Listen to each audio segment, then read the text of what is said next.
یسوع کو جواب دیا، کیونکہ میں بھی کسی کے اختیار میں ہوں اور سپاہی میرے، اور جب میں ان سے کہتا ہوں تو ایک آتا ہے اور دوسرا جاتا ہے، مگر رومی قیادت کا ایک جوان مسیح سے یہی کہتا ہے۔ مجھے یہاں پر یہ کہنے دیں کہ جب تک آدم خدا کے تابع تھا، تخلیق اس کے تابع تھی، جیسے کہ وہ کہتا ہے کہ اسے محکوم کرو، مگر بدقسمتی سے ہم جانتے ہیں کہ کتنی جلدی آدم نے اپنے بنانے والے کی نافرمانی کی اور تخلیق نے اس کے بدلے آدم کی نافرمانی کی، مگر آدم نے خدا کی نمائندگی کی جگہ کو کھو دیا ہے، اور اب ہم آخری آدم کے انتظار میں ہیں، جو کہ یسوع المسیح ہے، جو آئے گا اور سچائی کے ساتھ اس زمین پر حکومت کرے گا۔ صحیح، لیکن میرا خیال ہے کہ یہ لسانی بنت خدا کی صورت پر اس کی شبیہ کی مانند جو کہا گیا ہے اس سے مکمل طور پر مختلف ہے۔ خدا کے روپ میں وہ کون تھا؟ کس کے بارے میں اس نے کلسیوں 1 میں کہا کہ وہ اندیکھے خدا جی کی صورت پر تھا؟ یہاں اس کا مطلب ہے کہ مسیح خدا کی صورت ہے، مسیح خدا کی ذات ہے۔ کیا مسیح خدا کی شبیہ ہے؟ اگر آپ غور کریں تو پوری بائبل میں اس کا ذکر نہیں ملے گا کہ خدا کی صورت مسیح پر ہے، کیونکہ وہ خداوند ہے، وہ جلال کی تجلی ہے، وہ خدا ہے، تو اس کے کی نقش کے شبیہ پر عین کیسے مطابق۔ ہوا؟ مگر آدم خدا کی شبیہ کی مانند تو ہے، لیکن اس کا یہ مطلب نہیں کہ وہ خدا کی جگہ لے خدا لیتا کی ہے۔ کوئی صورت نہیں ہے، خدا بالکل روح خدا ہے۔ روح ہے، لیکن میرا مطلب ہے کہ آدم خدا کے ساتھ اخلاقی ہم آہنگی میں تھا اور اس کے ساتھ رفاقت میں تھا، لیکن پھر سب کچھ بدل گیا، اور اس کے برعکس جب خدا نے اسے آواز دی تو وہ چھپنے لگا اور فرار ہو گیا۔ گناہ کے نتیجے میں رفاقت کھو گئی اور وہ خدا سے چھپنے لگا۔ صحیح بھائی یوسف، یہ براہ راست اقتباس ہے، ہمیں بتاتا ہے کہ آدمی کیسے بنا۔ مطلب یہ الفاظ ایمان سے قبول کیے گئے ہیں، چند ایک الفاظ جنہوں نے نسلوں کی تحقیق اور نظریات کی تکالیف سے بچایا اور تصورات کی راہوں سے لکھا ہے۔ پھر خدا نے کہا ہم انسان کو اپنی صورت پر اپنی شبیہ کی مانند بنائیں۔ ہمیں یہ سمجھنے میں کتنا وقت لگا کہ صرف ایمان ہی کے وسیلے، مگر انسانی نظریات جو دعویٰ کرتے ہیں کہ یہ انسان کی ابتدا نہیں مگر دوسری جاندار مخلوقات ارتقا پذیر ہوئیں۔ یہ ایک جاندار خلیے سے شروع ہوتا ہے اور پھر ایک بندر تک پہنچتا ہے، پھر انسان اور بندر کے درمیان نامعلوم عرصہ ہے، وہ ابھی بھی اس عرصے کی تلاش میں ہے۔ یہ کہا گیا ہے کہ تھوڑی دیر پہلے جو آخری چیز انہوں نے کھوجی ہے ارتقا کے مراحل سے متعلق ہے۔ ان جاندار مخلوقات کا کیا یہ لوسی کا ڈھانچہ تھا جو ایتھوپیا میں ملا تھا؟ لوسی اور آدمی کے درمیان کے عرصے کو وہ لوگ نہیں کھوج سکتے، مگر حال ہی میں ایک ڈھانچہ ملا ہے جس کا نام اردی ہے، جو کہ ایتھوپیا میں ہے۔ وہ کہتے ہیں کہ یہ ڈھانچہ تقریباً لوسی سے لاکھوں سال پہلے کا ہے اور اس کا تعلق آدمی سے ہے، بندر سے نہیں۔ اگر انسان کی ابتدا کی وجہ سے ارتقا کی کہانی کو منسوخ کرنا ہے تو لوسی کی دریافت سے پہلے جس کا وہ دعویٰ کرتے ہیں وہ ایک بندر تھا۔ اب میں آپ کو اسکرین پر ایک ڈھانچہ دکھاؤں گا جو دریافت ہوا ہے۔ یہ ڈھانچہ ہے اردی جو ایتھوپیا میں ہے، ایتھوپیا میں دریافت ہوا، بالکل اسی جگہ پر جہاں سے لوسی دریافت کی گئی ہے۔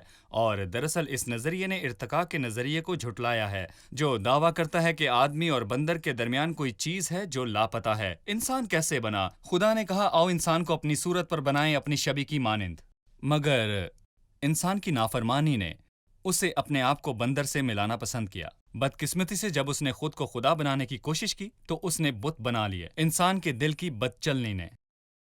بھائی انسان کا اختیار کیا ہے؟ خدا نے اسے کیوں بنایا؟